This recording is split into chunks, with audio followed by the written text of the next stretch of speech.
guys, welcome to a tutorial on how to use a medicine ball. So the medicine ball that I have for today is 6 pounds.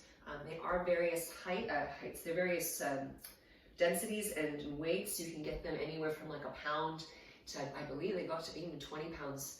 There are slam balls, which are the softer tissue ones. They tend to be really large, and you see people maybe in the gyms throwing them on the floor or throwing them against a wall and, scaring the living daylights out of you. Yeah, those ones are a type of medicine ball known as slam balls. These ones, the one that I have for today, is more of a solid, looks kind of like a basketball.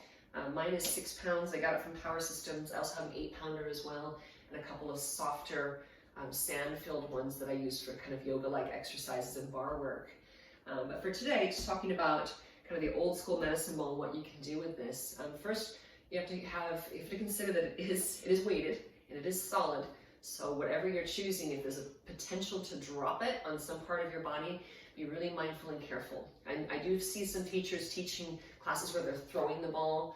Like, here's an example of one that I've seen sometimes, that they kind of throwing it up, like, or they're throwing it to a partner. Nothing wrong with that, but just keeping in mind safety first. Do not throw it over your face just in case you lose it, and make sure that you have confidence if you're working with a partner that they in fact know what you're doing and they're going to catch it so it doesn't land on you. It does not feel good. Some things I like to use my medicine ball for are, I demoed this particular exercise, the suitcase with a mini ball, one of those Pilates balls, in one of my tutorials. What I like about this is you have the additional weight. However, when you come in for that suitcase, you gotta press in with those knees, because if not, it's gonna drop down. So I usually suggest when you're first trying this, try a reverse crunch, see if it stays secure, and then maybe add those arms into it, yeah? Elbows to thighs. So it's a little bit more of a challenge. There's definitely more work involved here.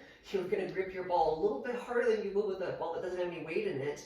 But that thing you can do with the medicine ball that you couldn't do with like a Pilates ball is things where you put your body weight on top of the ball in like a plank position. The softer one's probably not gonna work quite as well.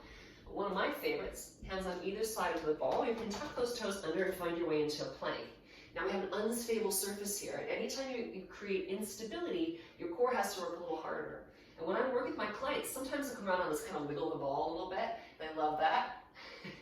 Or if you have a partner, they can actually both wiggle the ball as well here too, for it. They can actually move it around themselves. That tiny little bit of motion really turns those core muscles on. Then when you get really good at this, you can add like single leg variations, whatever your heart desires here. So that's a really good core one. I do recommend taking your hands on the outsides with the thumbs. It's easier on the wrists. Another one that I really like is a bridging one.